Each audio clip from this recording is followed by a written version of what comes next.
morning, everyone. My name is Soha Amber, and it's a pleasure to welcome you all to NEIU's International Business Conference for 2025. I'm the Vice President of the College of Business and Technology Student Advisory Council. Today, we are honored to invite thought leaders, innovators, and change makers to this annual conference to engage in thought-provoking discussions and exploring and navigating the supply chain industry with a focus on Asian perspectives. We encourage our students to seize this opportunity to network, exchange ideas, and expand their knowledge beyond the classroom.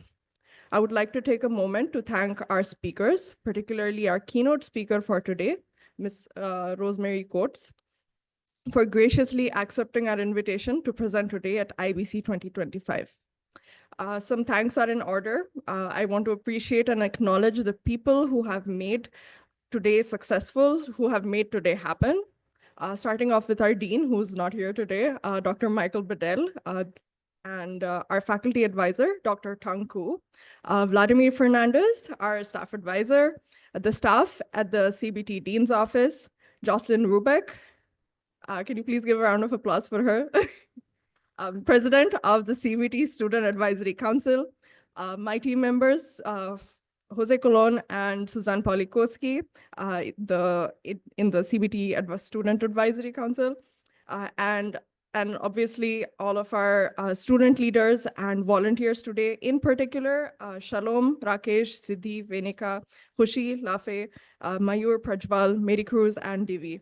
Once again, welcome to IBC 2025. We have an exciting day planned ahead. I would like to invite Dr. Chume Jane Sher, Associate Dean of the College of Business and Technology, to share opening remarks. Good morning, everyone. As you might have noticed, typically the dean will make the open remarks, but today he graciously let me to have the honor to do that. Someone will say, this is a great sign of trust. Others will say, maybe that's a test. No matter what, I'll try my best to make him not regret it. Okay, welcome to the International Business Conference hosted by the College of Business and Technology at Northeastern. And this conference, its mission is simple but powerful: to equip our students with knowledge and experience that make you successful in global business. And the legacy of this conference dates back in 2002, when one of our students, Lucas Dabrowski, started the vision to create a platform for connecting students and sharing ideas about global business. And this conference has continued to thrive with the great work of our faculty, students, and staff. With that being said, I would like to take this opportunity to give a huge shout out to our faculty advisor for this conference, Dr. Tang Chu, and our student development director, Mr. Vlad Flanders, and our student leader, Jocelyn Rubeck, along with all our student leaders in College Student Advisory Council. Thank you so much. It's your hard work makes this event possible. Again, if we look at the PowerPoint slide, it shows the conference theme, right? Changing global or Asian, especially Asian supply chain. This is a timely and critical aspect of global business. We are going to have an extensive and exciting program. Topics include, well, let me make sure I get everything right, reshoring strategies. Topics such as evolving trading policies, and topics like AI and supply chain. We are also going to cover how to become a super communicator. And also, we have great alumni join us to discuss all those topics. So it's exciting and it might be exhausting. Don't worry, we're going to have lots of coffee breaks. With that being said, it's my honor to introduce our interim provost and vice president of academic affairs, Dr. Shane Cover. Good morning. As she said, my name is Shane Kofer. I'm interim provost and vice president for academic affairs. And it's my pleasure to welcome you to Northeastern and to the 23rd Annual International Business Conference.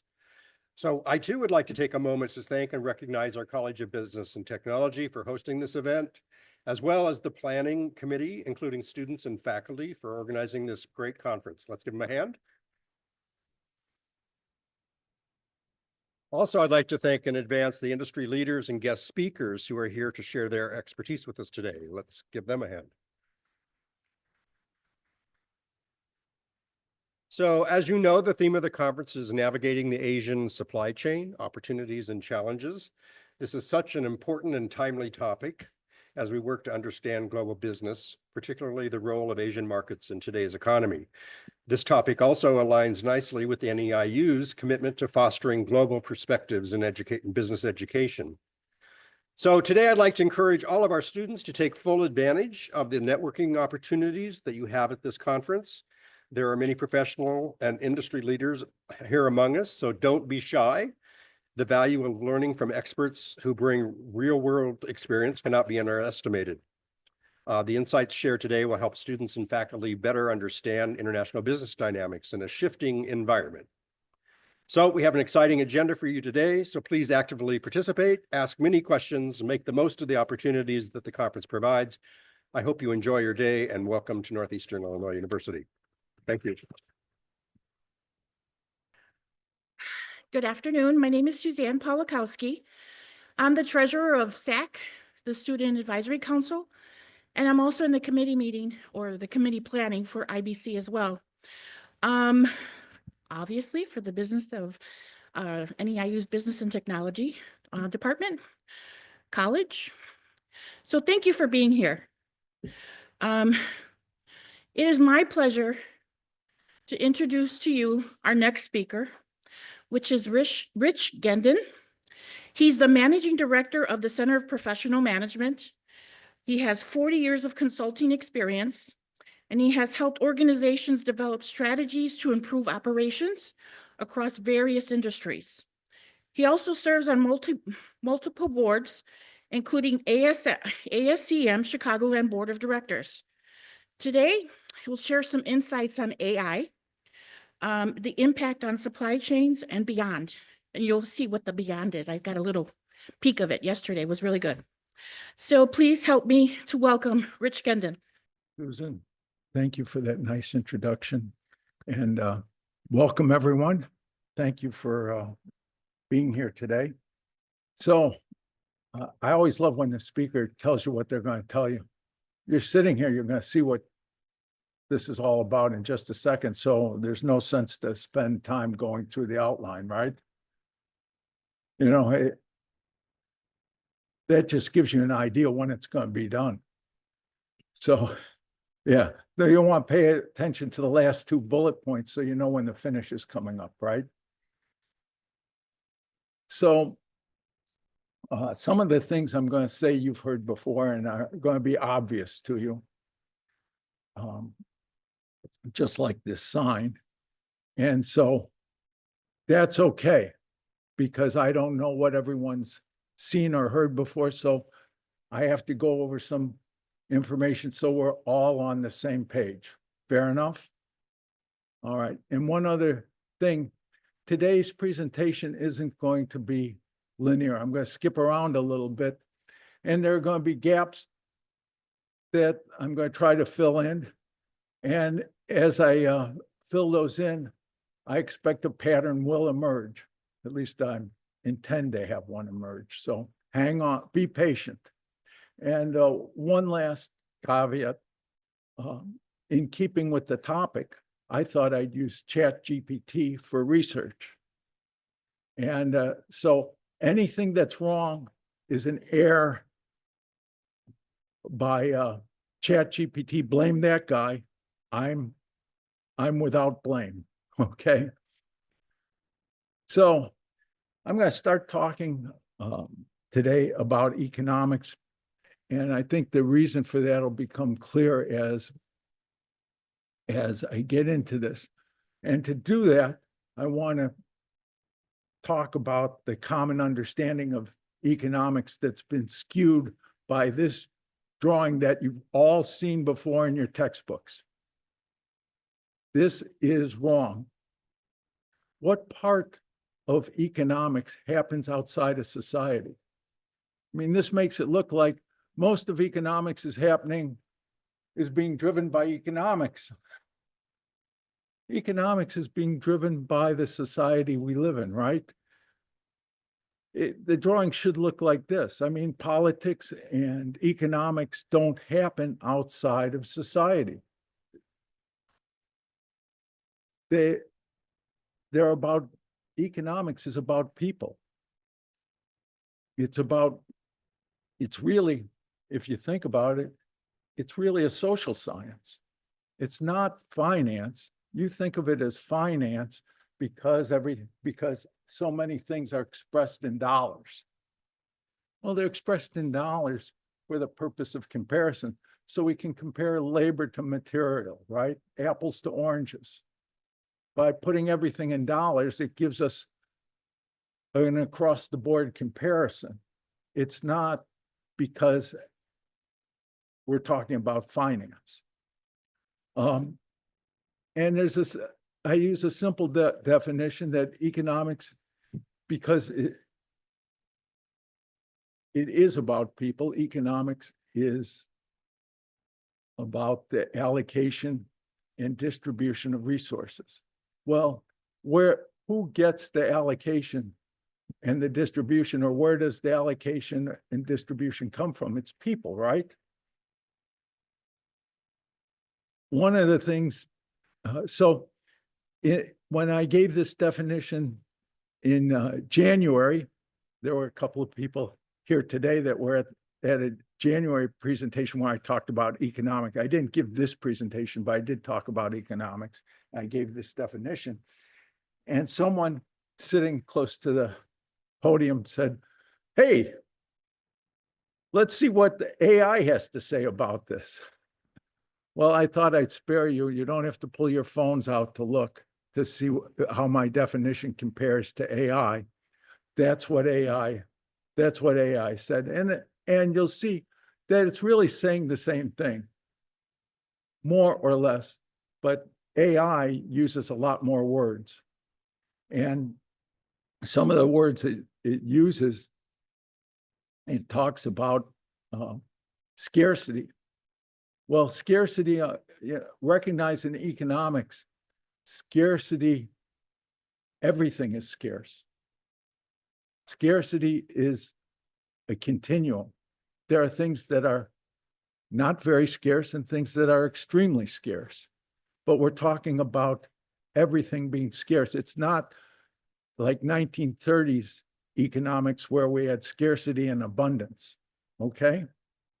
So when it talks about scarcity here, it's talking about a condition.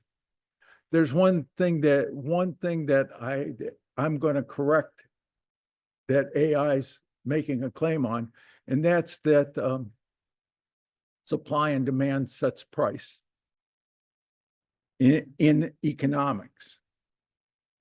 In economics, supply and demand does not set price.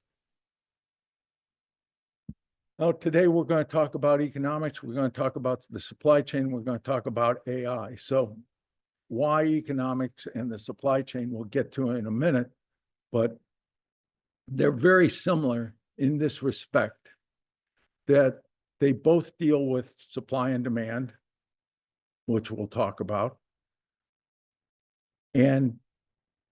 But the supply chain influences price through fulfillment, right? That FedEx truck, that UPS truck pulls up to your house and gives you stuff, and you're paying for it because you're paying a certain price based on the fact that it's readily available to you. Eggs right now aren't readily available. there's bird flu. So there's a gap between supply and demand.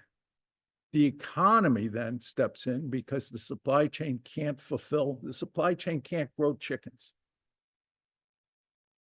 So what happens is the economy steps in and uses price to resolve the gap.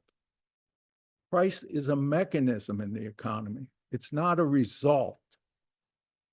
The economy uses price to mediate and close the gap between supply and demand, especially in a situation like eggs. Make sense to everyone? Terrific. I'd like to see more heads nodding. Yeah, okay. Okay. So we'll move on. So that's the simple definition. I'm going to talk more about supply and demand because supply and demand is 95% of everything that happens in the economy, and it's more than 95% of everything that happens in the supply chain. So because this is IBC and we're talking about Asia, using the historic Asian to Europe, Arabia, and Africa trade routes. And these trade routes go back hundreds of years. And you'll see how they compare to the relatively recent Belt and Road Initiative by China to build its own trade routes into Europe, Arabia, and North Africa. And there they are together, the Belt and Road and the historic Silk Road trade route. And you can see they aren't quite the same, but they're very, very similar. And in a lot of places, they are the same. And there's a simple reason for that. They follow the same geographic contours, the road routes. The water routes follow the same currents and waterways. And why wouldn't they be the same, right? Well, it brings up an interesting point that's underlined by this example of the early trade by the Dutch. So in 1602, the Dutch formed a corporation that they called VOC, that we call the Dutch East India Company. And in the same year, they started the Amsterdam Stock Exchange. The Amsterdam Stock Exchange is the first and oldest of what we call the modern stock exchanges, where someone can buy shares in something they aren't interested in. Up till that point, people bought shares, you sold shares to business partners, essentially. Okay. And those shares weren't liquid because you didn't have very many. If you had shares and you needed money, you had to hope that one of the business partners wanted to buy those shares from you because you didn't have anywhere else to go. As opposed to a modern stock exchange where you walk in and buy stocks and trade stocks, and the stocks are a liquid financial instrument. Okay? Everybody with me on this? Okay. So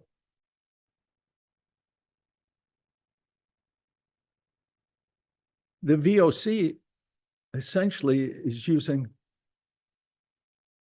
modern tools, 20th century tools, to manage risk in its supply function. They have all these ships going into what they call the East Indies, and they'd lose a ship and they'd have to take the loss by selling shares.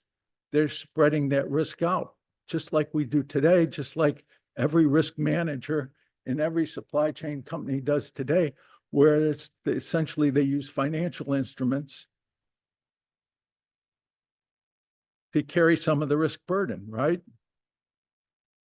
And they did a lot of other things. They followed these trade routes. They did other things. They initiated security. They did a lot of other things that modern supply chain companies do, even though their supply wasn't always chained. They used modern techniques. And the question starts to become, so what's different? Like when you looked at the Asian trade route and the current routes being built, what's different today? And we'll get into some of those differences, but most of those differences happened in the last half of the last century, of the 20th century, the 1900s. And in this current part, this first quarter of the 21st century. A lot of what we think of as like existing in stone is really relatively recent. The supply chain itself is relatively recent. It's very young. The first mention of supply chain was in 1983, where it was first used in the German press. In 1985 was the first time US papers started using it. And it really didn't catch on until into the 90s. It was we're still in its infancy. It's no wonder that when the pandemic hit, the supply chain struggled. The supply chain is still inventing itself. So let's look at the modern supply chain. That curve is the curve of supply in world supply in terms of volume, and you can see the kinds of things that press on that curve and could move it to the right or the left. And those are the kinds of things I look at as a supply chain person to understand what's likely to happen in the supply chain going forward. Are we running into an oil shortage? At the top, you see politics and economics. Well, the last 45 days, we have a pretty great example of that and how it moves how it's going to move the supply chain, right? Because we know it's going to have an effect on the supply chain and so forth. I'm going to talk about a few specific things. One specific thing that had to come together that Professor Cochin mentioned a couple of years ago when I was giving one of these talks is containerization. Containerization, still pretty young. The first container ship had, I forget, maybe it was an oil tanker that had, I believe it was roughly 50 containers strapped to it. Went from New York or New Jersey around to Houston. Not very exciting. 1956. It's grown considerably since then because of the efficiency you get on non-bulk items, things like consumer goods, right? All those T-shirts from China go in a big container and get distributed to Walmart. It's a lot easier than putting them on pallets and having each pallet loaded onto a ship. That container gets lifted off the ship, put on a rail car or put on a carrier so that a truck can pull it like a trailer, and off it goes. The other thing you needed was intermodal, so you could load those containers onto rail cars and truck carriers. And you needed to get them here across the ocean in specialized container ships, so you weren't strapping containers onto tankers. And you could carry a heck of a lot more containers at a time and get real efficiencies by building not just specialized ships, but very large specialized ships. And actually very large is a container shipping class, because shipping has evolved. So, and it's still evolving. That's one of the reasons you want to know, last year about this time, the ship ran into the Francis Scott Key Bridge in Baltimore. Well, one of the reasons that ship did so much damage is from the time the Key Bridge was built to last year, shipping changed. When it was built, the protections that the supports had were adequate because ships were smaller. Today, they look like that ship in the graphic above. They're a heck of a lot larger. And that energy from from a ship that's 3 times larger than the container ships that were sailing at the time the Key Bridge was built, that energy was terrific. In fact, for the bridge upright, it was horrific. And that what caused the failure was, as much as anything, the upgrade in shipping. So supply chain. So there's the growth of supply chains in dollar volume. It's gone from, in the small hundreds of billions. That sounds funny, doesn't it? The small hundreds of billions, like you have to be a Jeff Bezos to talk like that. But it went from the small hundreds of billions to just under 25 trillion. So it's grown more than 50 times. And that growth is part of the reason we have supply chains, because you can't do business fast enough with that kind of growth with just making discrete arrangements with every supplier and every customer and every middle person along the way. Businesses, here's an interesting thing. I'm going to talk in just a minute about the likeness between supply chain and the economy. But one of the likenesses is they're both constructs.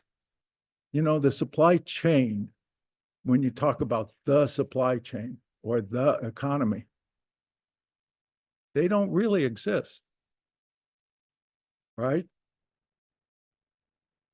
There is no office of the supply chain. You can't go and meet the managing director of the economy, right? If you don't like the stuff that's in Walmart, you can't write the CEO of the supply chain. Now, truth, Walmart has its own supply chain, and that supply chain has real agreements between suppliers along the chain and Walmart. But there is no the global supply chain. You can't go to the offices in Vienna. It just isn't there, right? It's a construct, just like the economy is a construct. We don't have a managed economy. This isn't North Korea. We have a guided economy. We have various bureaus and departments and a central bank that does things to promote monetary policy or to help guide monetary policy, if you will. And we have departments that are involved in spending and revenue on fiscal policy, but it guides the economy. It doesn't control it. I mean, we saw during the pandemic, the economy went wild, right? It's not like there's someone at the steering wheel of the economy. So while the economy and the supply chain are constructs, they're describing something that happens in aggregate that doesn't exist by location or through governance, but something of which the effects are real, right? We feel the effects of the supply chain. During the pandemic, when the supply chain broke down and everyone was looking for toilet paper, that was real, right? When the economy, as we experienced inflation in the US economy, that was real. The one difference between the economy and the supply chain, just as note, the economy does have departments and bureaus that publish data, important data, in real time and or near real time. The supply chain doesn't have something like that. Visibility of what's happening in the supply chain moves with the supply, with the goods. And that was one of the, again, going back to the pandemic, that was one of the problems. When the supply chain stopped, the information that normally moves with the supply chain also stopped, okay? So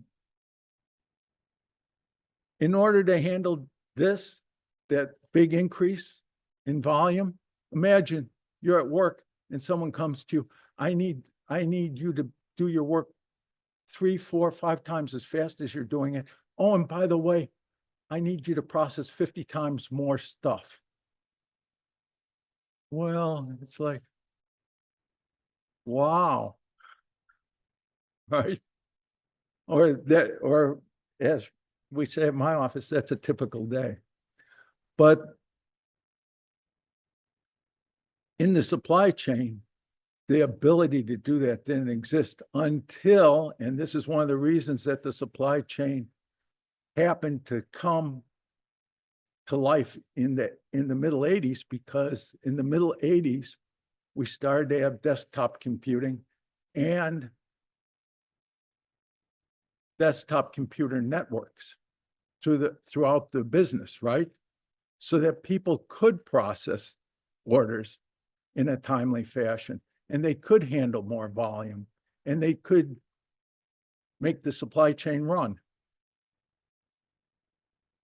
And this, one of the things I want to mention here is the supply, the supply chain is very important, and you'll see how it connects to this. But one of the things the supply chain is doing for us today is it's a model of how convergence, confluence, how all these things come together to bring an important new system into being, okay?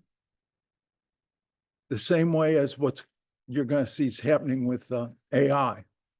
So one of the big drivers for the supply chain was population. You people live in a time like no other in history.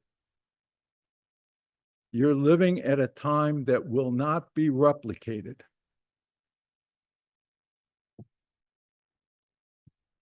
(1804). So from the beginning of time, back where knuckle draggers started walking erect and Homo sapiens sapien came into being, and from that time, whether, tens of thousands of years ago until 1804, it took that long to have 1 billion people alive at the same time on the planet. And then it took 123 years to have the 2nd billion alive at the same time on the planet. And then it took 33 years to have the 3rd billion, 1960. There were 3 billion people alive on the planet. And then every 12 to 14 years from that point, there was an additional billion people alive at the same time on the planet. So 3 billion and 60, 4 billion and 74, and on. Wow. You know, there's a point where a change in quantity becomes a change in kind. Today, there are over 8 billion people alive. I didn't look, but I'm going to estimate, knowing the rate, that it's about 8 billion, 160 million people alive today. Wow. So you need a supply chain. You can't service all these people. We've talked supply and demand, right? Well, as demand increases, why is demand increasing? Well, we talk about consumer economy. But if people are alive, they're consuming, right?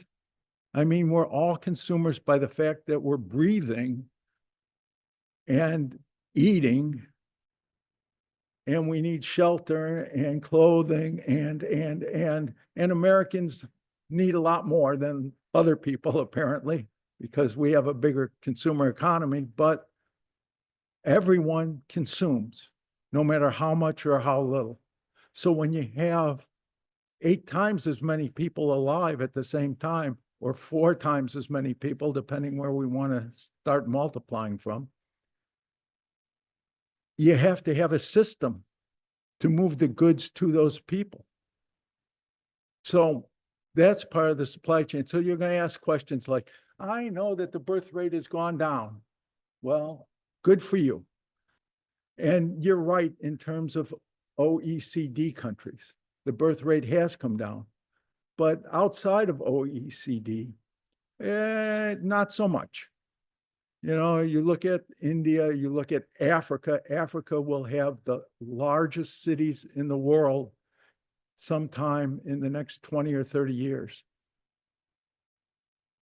I mean, there's tremendous growth in areas of the world that we aren't even looking at. Tokyo is starting to lose population, but those other places, China, it's not clear what's happening. They've changed the law a couple of times, and not sure. It looks like population is picking up somewhat again. India has rapidly surpassed China in population, and so forth. I mean, population's still moving. It's going to slow down, and that's why the next generation isn't going to live in the same world, but it's going to continue to rise. It's just going to rise at a slower rate. Because why? Well, because we're starting to use resources at a rate that isn't sustainable, right? So, okay, so population. Have I convinced you it's population? Population's a big driver.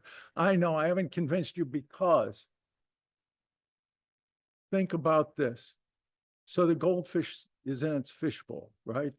It's not sitting there going, wow, this thing's, I'm in a glass bowl. This water is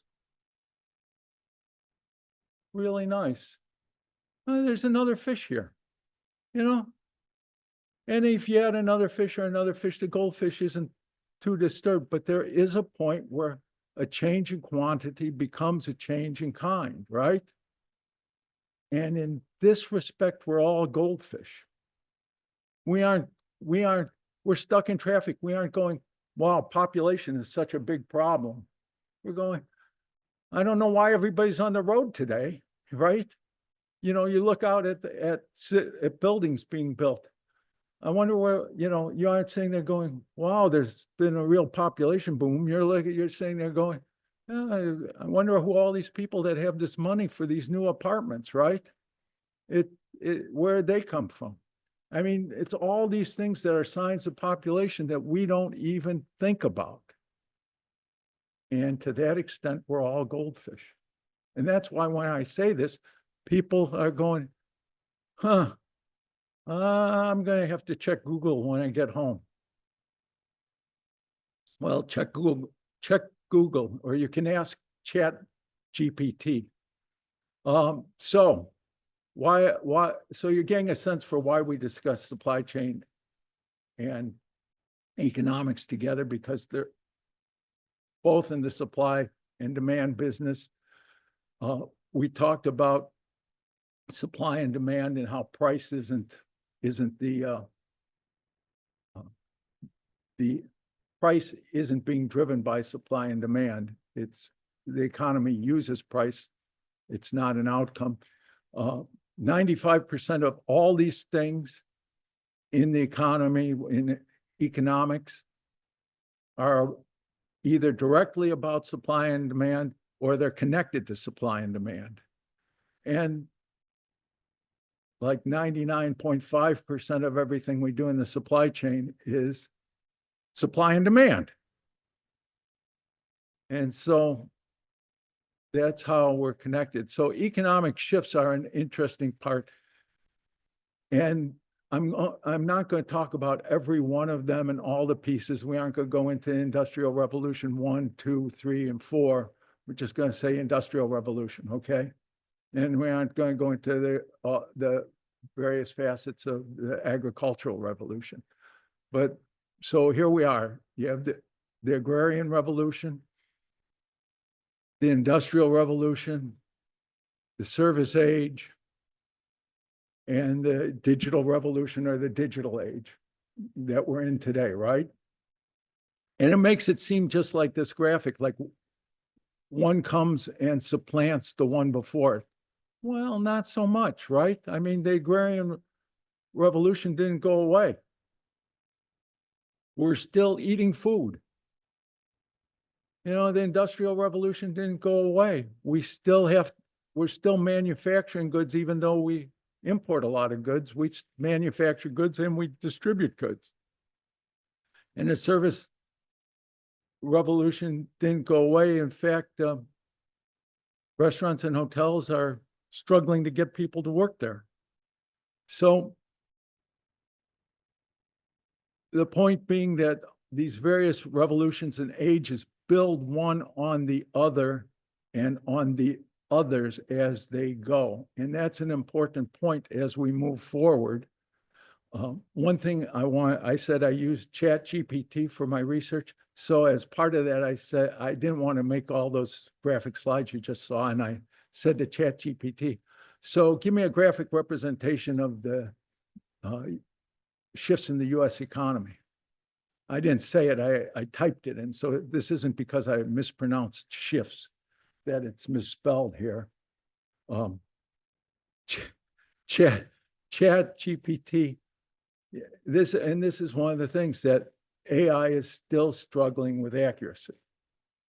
That I was looking at a McKinsey report, a very, very recent McKinsey report on where they surveyed major companies, and they found that the vast majority of the companies using AI had experienced inaccuracies.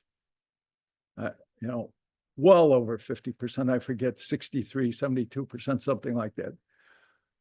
The good news was they experienced most of them, 20% or fewer had experienced these kind of non-fatal inaccuracies they could recover from. But for those adopters of AI, the early adopters, they're experiencing their share of inaccuracies.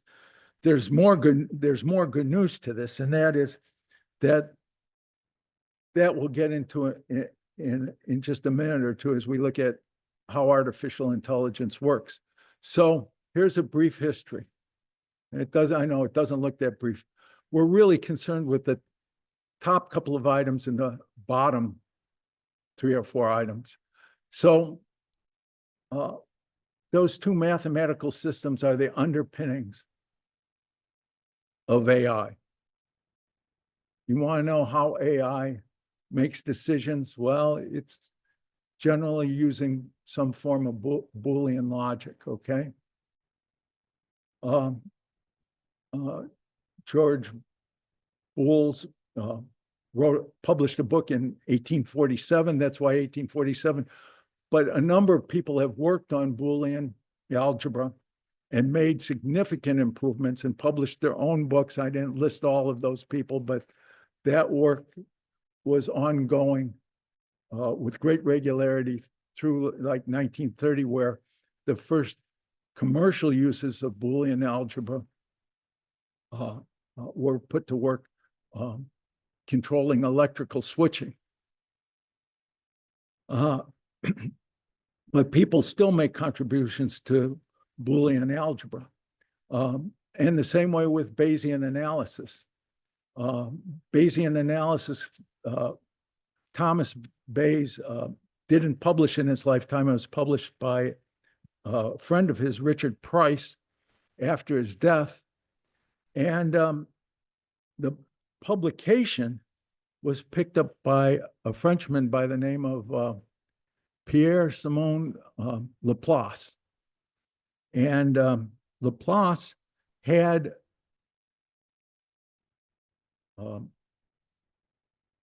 formulated a lot of the math that Bayes had. It formulated that independent of Bayes. A really interesting story if you like reading about mathematics. But Laplace didn't have one feature that Bayes had, and that was something called a first prior that allowed Bayes to say what he knew about the situation before he started applying the math to it. Most mathematicians didn't like that because they considered it wasn't pure mathematics. And so Bayes fell out of favor, but something happened called World War II that brought Bayes back into focus, and that was cryptography. Bayesian analysis was very useful in decrypting messaging. And it came back into favor because of that. And it's used, so as we go through this, we'll talk about ChatGPT, like large language models that use big data, right? Well, how does AI work when there isn't big data? Now, Bayesian analysis can be used on big data. Google used it extensively to get Google to work. A large part of what made Google such a successful search engine was its reliance on Bayesian analysis. So you can see it does things with big data.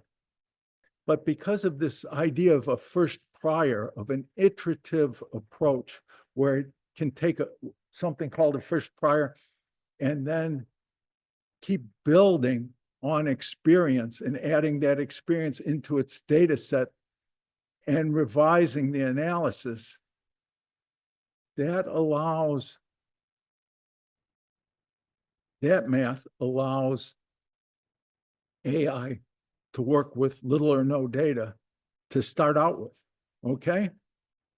And then we get to the Turing test, which is an important thing to mention here because the Turing test essentially is, so Turing said, well, if you had a person and a machine playing a game behind a curtain, and you had someone that we'll call the interrogator standing in front of the curtain and can't see, and the interrogator gets to ask the person and the machine questions without knowing which one's which. If at the end of asking the questions, the interrogator can't tell which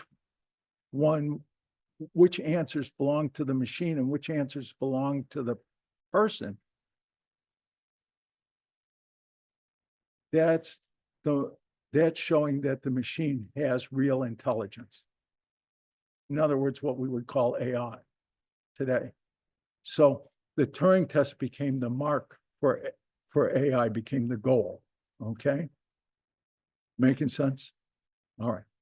So, and then those bottom ones, I'm going to talk, that's what I want to get to talk about is NVIDIA's role in this, because that makes a lot of sense. So we talk about these many facets of AI pretty much like they're listed here, not in any great order. And that makes it seem like they're all equal. You can't tell which one belongs to which or where. So I've ordered them for you, so you get a sense of which are the big ones and which ones support them. And where we're really interested are the ones at the top, neural networks and machine learning, because those are the foundations of all the others, okay? And I'll talk, and generative AI we'll talk about in further length, and at the end I'll get into general AI. So what is artificial intelligence? Well, the idea is to mimic human intelligence, right?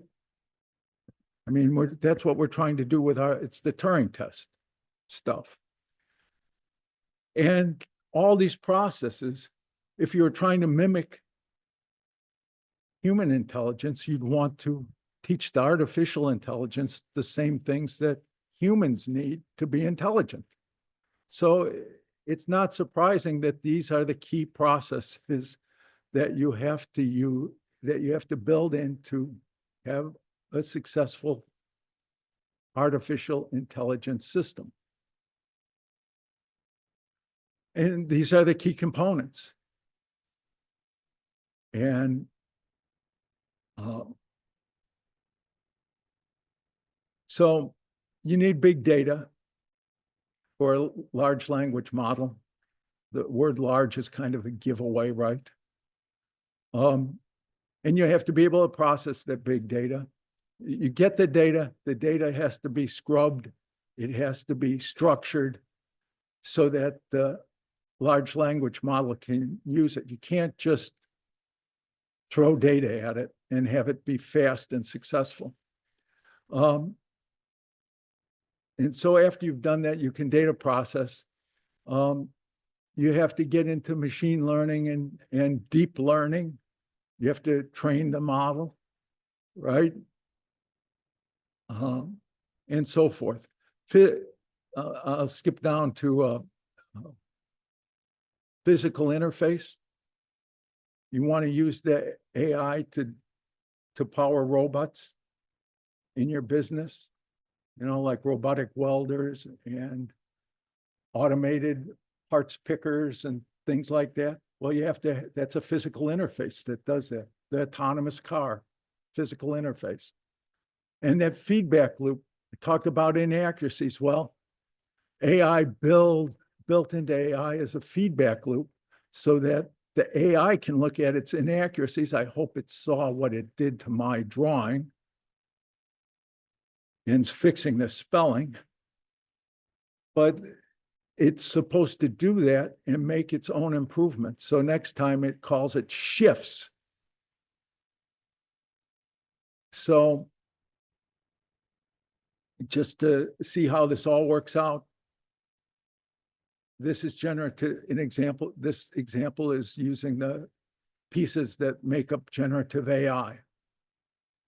And it's pretty much those things we've just talked about.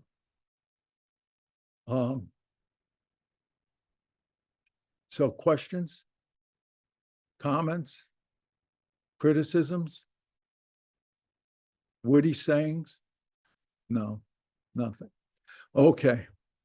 So I won't read them all to you. I think you've got that. It doesn't have to be repetition. And the applications are the applications you would think there would be. You know, there's text generation. So like Chat GPT. There's image generation. Right? So, you know, there there are various applications now that you can download for free to make images. You can generate videos and deep fakes, and you can have AI make music for you.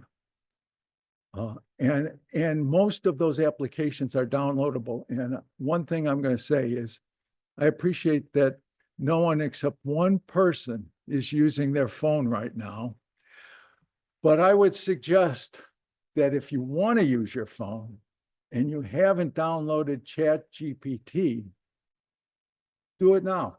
Enjoy yourself. ChatGPT downloads very quickly, and it's so easy to use. And if you haven't used it, use it, because it's the 21st century, and, join the rest of us, right? Okay. And if I did nothing else and you did that, this would be a success. I got 3 people who didn't do it to do it. This would be a successful talk. So the uses are like Alexa, right? Alexa, turn off the light. It seems like a lot of work to just get the lights turned off, doesn't it? And what we're going to talk about, the autonomous car that really isn't the autonomous car yet, but almost. And supply chain management is a big use. The question is, why now? Why all of a sudden are we talking about AI? How did AI in the last 2 years become the it thing, right? How is it powering the S&P 500? How's it doing all these things?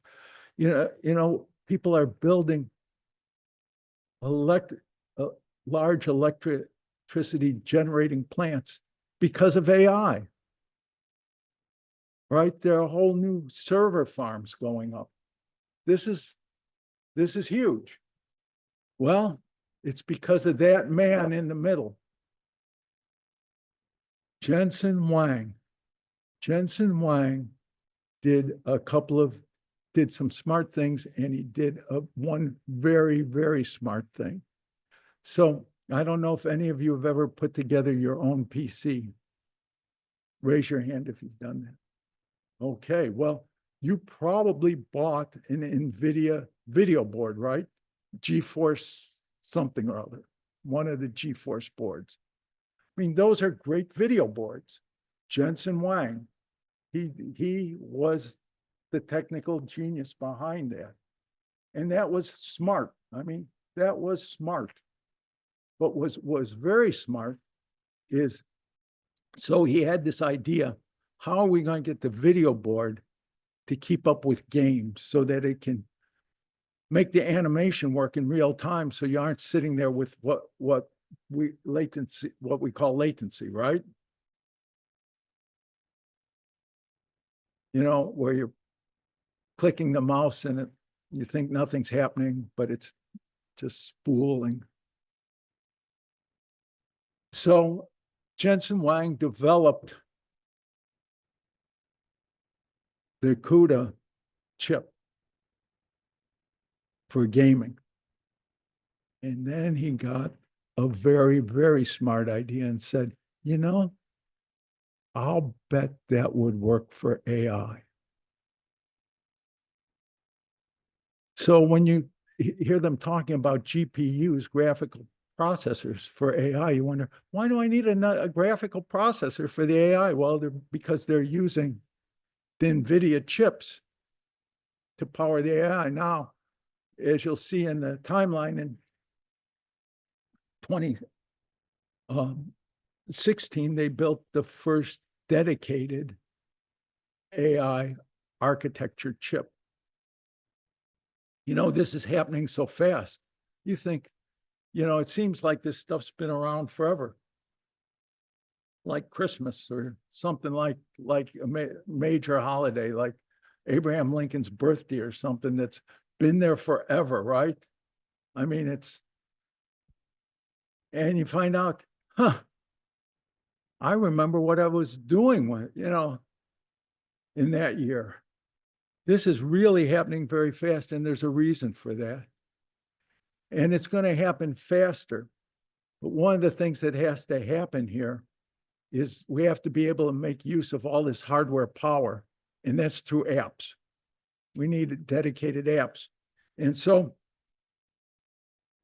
we need more apps to, there's going to be a proliferation of apps, and that's going to bring more people into AI, and it's going to also expand the reach of what AI does, right? So I'm going to quickly talk about AI in the supply chain because it's a model of AI adoption and use. It's not just about the supply chain.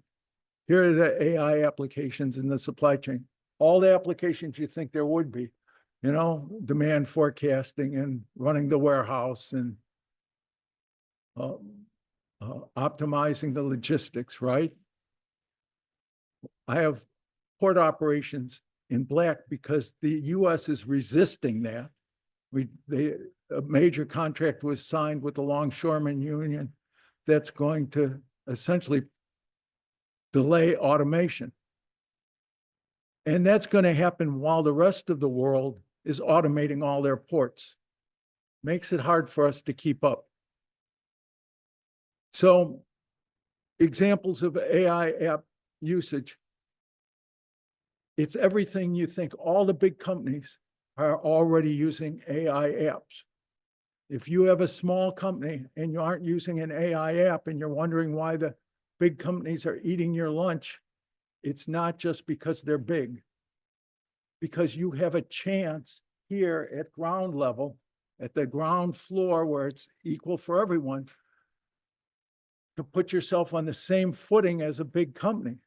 But you're going to have to use AI to do it. Okay?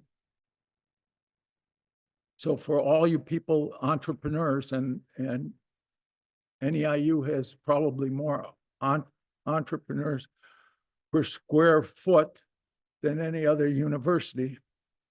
You know, all you entrepreneurs, think about how you're going to use AI in your business and go home and start doing it.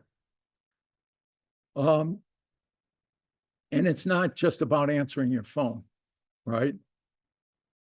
So here are the future uses for AI in the supply chain. Questions? I don't have to go through everyone. Everyone here reads above the 6th grade, right? I know even you people in the back, even you on the phone back there, you could read above the 6th grade. So, okay. And this will be available to everyone. So change, this is the one thing I want to talk about before I take questions. Change is coming, right? What's change going to look like? Well, let's compare change in technology to a major change in technology in this country, going from the horse and buggy to the automobile, right? 1900, there were like 8,000 cars. But look, by 1920, wow, huh? I mean, that is tremendous growth. And why did that happen? Well, one of the things that moved that was a lot of men went off to World War I. And guess what? There weren't people to take care of horses. And unlike your car, you can't just park your horse and leave it.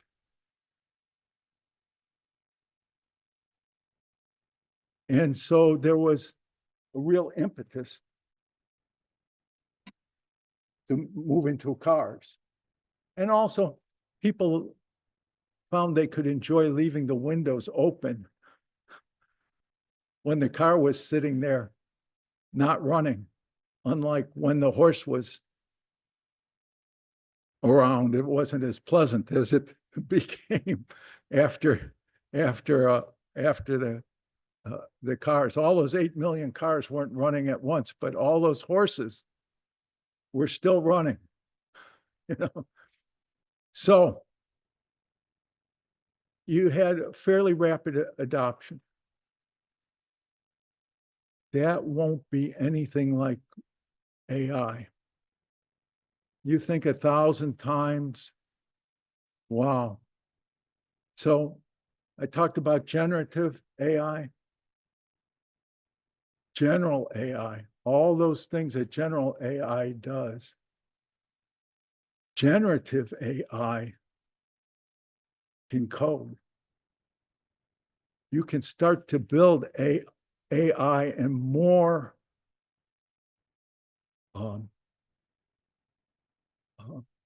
effective AI, more capable AI by using the AI you have today to build the AI you want.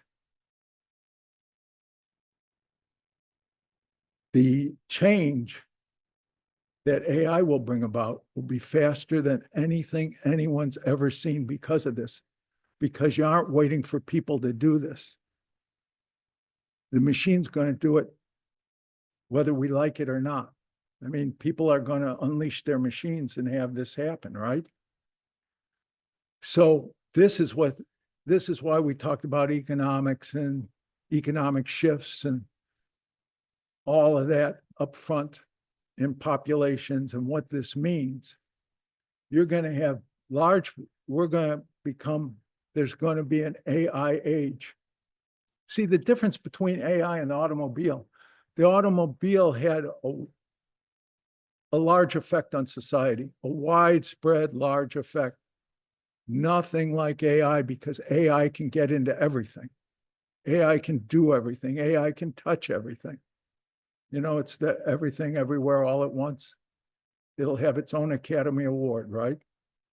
I mean, AI will be like no other change we've seen or likely. And that's going to change things. And one of the things that's going to change in the world that, you know, the future looks pretty exciting with AI. It can do all these things. But the bad thing about it doing all these things is it can do some of the things we'd like to be doing or like to get hired to do.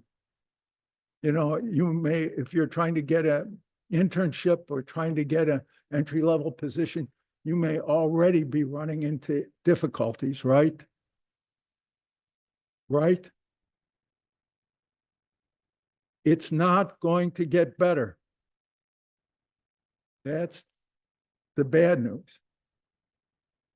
And it's going to be difficult to overcome because unlike the automobile, so when the automobile supplanted the horse, the people that were working in barns got to go and work on automobiles, right? I mean, someone that worked in a barn got to work in a garage if they wanted to. People that were displaced by the computer revolution got to change from being in admin positions and doing things that the computer did, typing and what have you, and they got to go and code and write code. The AI is going to write the code. So it's going to have an effect on employment. It's going to have a global effect because think about, you're in Africa, it's very hot, and the population's growing, and those people would like to have jobs. Uh-oh. That's not a recipe. That is, let me back up, that is a recipe for volatility in the world. And what's going to have to happen, I'll come back to this. What's going to have to happen is we're going to have to start redefining what work means, what work content is, what work means, the number of hours that people are expected to work, what kind of jobs. And those people that can do that for themselves, they can start doing it now while it's available to them to do, are going to be the people that are successful. And the people that are going to wait to see what happens, to see if the government's going to put in rules or whatever that is, are going to take what's left to get. Leave things to chance, and you have to be ready for what chance will give you. Be proactive now while those opportunities are available to you. And there will be things like 4D printing.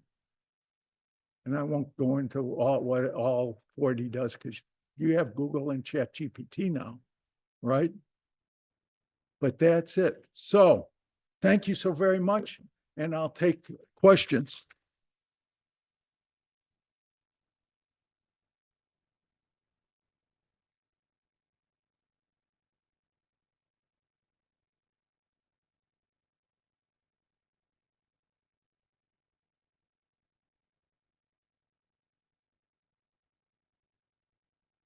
Well, so I could go back to one of the slides, but all those things you saw on that slide where the supply chain's doing forecast, one of the things that doesn't get talked about, forecast is one of the biggest risks in supply chain management is the forecast. Everyone's looking at containers going over the sides of ships and forklifts running into your racks in your warehouse and, all sorts of disasters and catastrophes. The big money that's being lost in risk management in the supply chain, one of the big areas is forecast. AI is going to improve forecast. That's, for example, okay. Fair enough? Okay.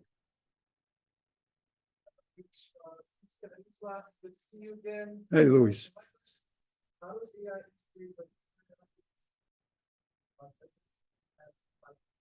Yeah, I thought I had that slide on here, but so IoT is one of the big things that it does because it can monitor, when we talked about physical interface, that's one of the physical interfaces with the IoT sensors, okay, that you build physical interface into your AI system. And it can monitor those sensors and because it can use Boolean logic and make adjustments, the AI can run things autonomously using feedback from IoT.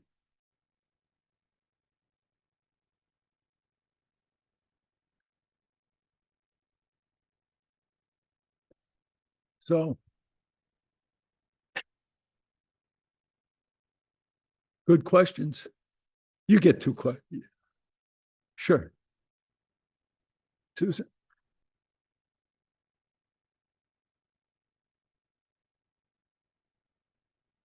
I'm saying that,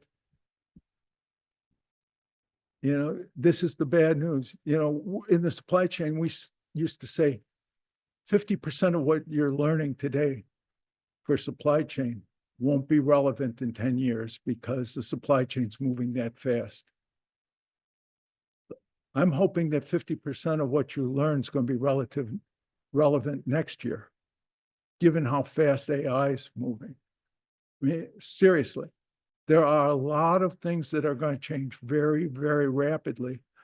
And it's up to you to look at your learning experience here as the foundation, not just for vocational training, but for critical thinking, so that you can deal with these things up front and prepare yourself to do it and not just sit back, because going forward, you're going to be in a situation where you're compelled to be a lifelong learner.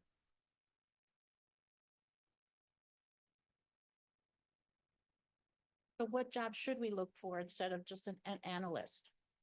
Well, you have to look at the things that reward critical thinking, because it's going to be a while before they, like for example, that slide that the AI made about supply and demand controlling price.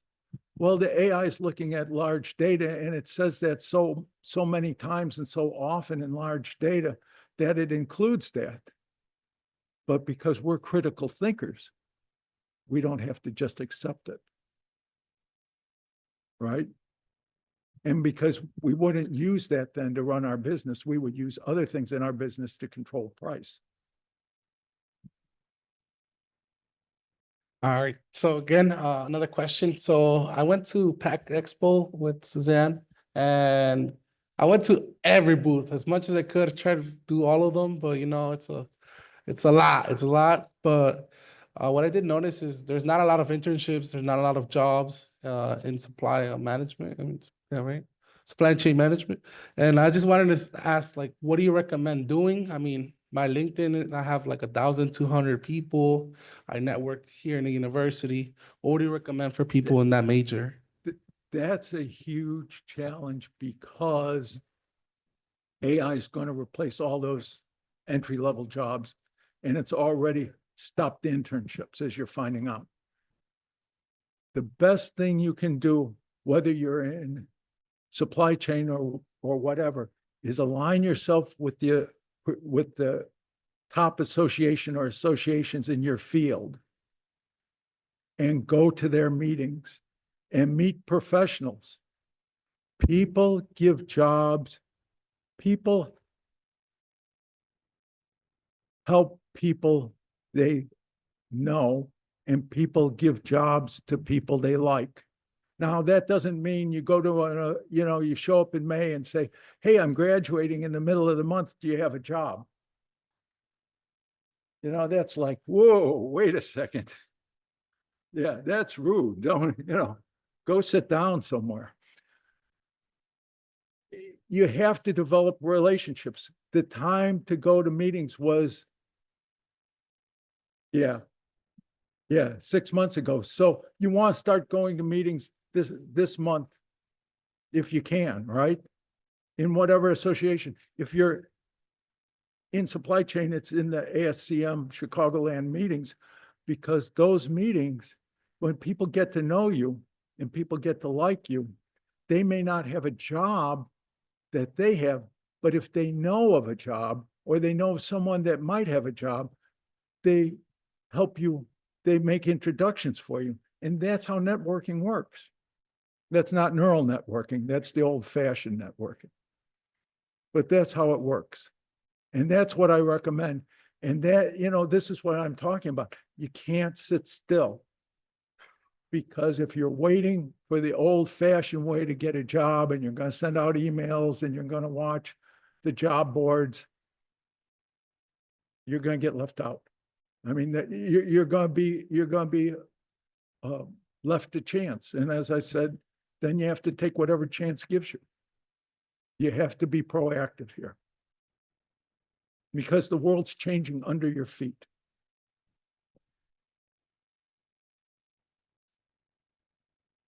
Dr. Cook. Oh, well, with that introduction, now I've got more pressure on my question. So I've been seeing a lot of discussion, particularly in the like computer science, software development space of, this idea that you're mentioning of the entry-level positions are going to be rapidly taken by AI. That's why I came here today, because there hasn't been enough discussion and people haven't understood the reasoning, and I tried to build a case to. Right. So I'm not arguing with you on that Okay. point. My question is, We'll argue later. oh, I thought you'd never ask.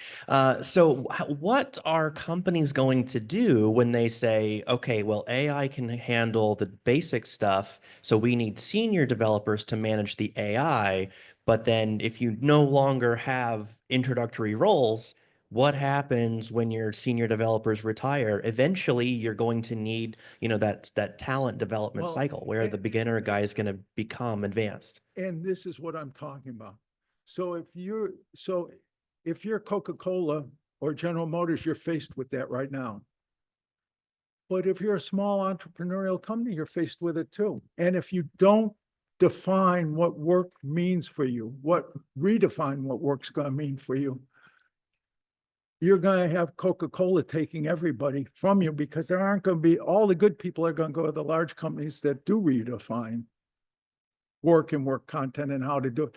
And the way you do it is through a mentorship program, and you'd have fewer hours, but you'd start bringing people.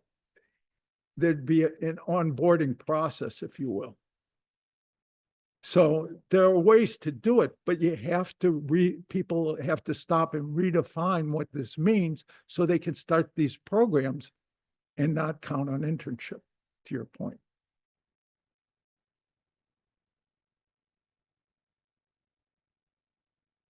So this has been a lot of fun for me. I hope you've enjoyed it too, and I hope you folks in the back loaded ChatGPT while you were terrific. And I'm always happy to hear from folks, so you're all invited to email anytime. And you can Google me, I'm all over the internet.